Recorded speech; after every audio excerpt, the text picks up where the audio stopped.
இது மாவட்ட தேர்தல்கள் அலுவலகத்தின் செய்தியொன்றாகும்.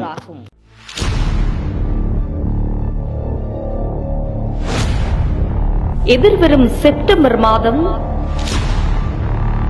21ஆம் தேதி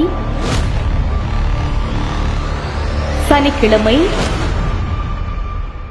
காலை 7 மணி முதல் மாலை 4 மணி வரை உங்கள் வாக்காளர் அட்டையில் உள்ள வாக்களிப்பு நிலையத்தை சரியாக இனங்கண்டு சென்று நீங்கள் விரும்பும் வேட்பாளருக்கான வாக்கினை சரியான முறையில் அளித்து நம் நாட்டிற்கான ஜனாதிபதியை தெரிவு செய்வீர்களாக. ஜனாதிபதி தேர்தலின் போது வாக்காளர் ஒருவர் எவ்வாறு வாக்களிக்க வேண்டும்? வாக்காளர் ஒருவர் தான் விரும்பும் வேட்பாளரது பெயர் மற்றும் சின்னத்திற்கு எதிரே வலது பக்கத்தில் உள்ள வெற்றுக்கூட்டில் 1 எனும் இலக்கத்தை இடுவதன் மூலம் தனது வாக்கினை அளிக்கலாம். வாக்காளர் ஒருவர் விரும்பினால் தனது 2வது விருப்பத் தெரிவையும் 3வது விருப்பத் தெரிவையும் குறிப்பிட முடியும். 2வது விருப்பத் தெரிவை குறிப்பிட விரும்பும் ஒருவர் தான் வாக்களிக்க விரும்பும் வேட்பாளருடைய பெயர் மற்றும் சின்னத்திற்கு எதிரே 1 எனும் இலக்கத்தை இடுவதன் மூலம் தனது வாக்கினை அளிக்கலாம்.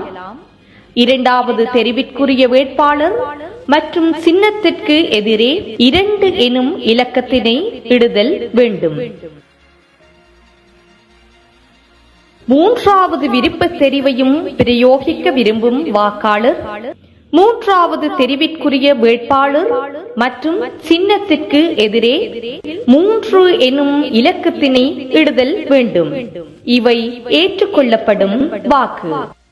விருப்பத் தெரிவுகளை வழங்காது தனது வாக்கினை மட்டும் செலுத்த விரும்பும் ஒருவர் தான் வாக்களிக்க விரும்பும் வேட்பாளருடைய பெயர் மற்றும் சின்னத்திற்கு எதிரே புல்லடியினை இடுவதன் மூலமும் தனது வாக்கினை அளிக்கலாம்.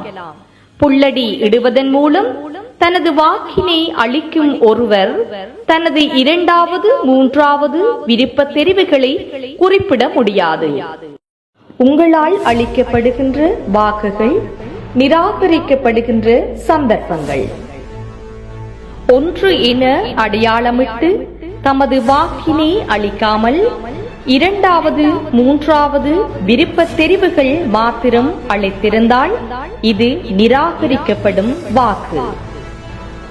புல்லடி இடுவதன் மூலம் தனது வாக்கினை செலுத்தி 2வது 3வது விருப்பத் தெரிவுகளை குறிப்பிட்டிருந்தால் இது நிராகரிக்கப்படும் வாக்கு.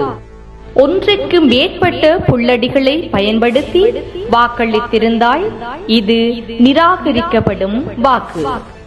3ற்கு மேற்பட்ட விருப்பத் தெரிவுகளை குறிப்பிட்டிருந்தால் அது நிராகரிக்கப்படும் வாக்கு. அன்பான வாக்காளர்களே, வாக்களிப்பது உங்கள் உரிமையும் பொறுப்புமாகும்.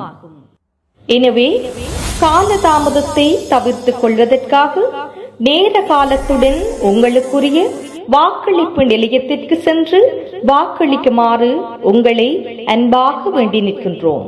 நன்றி.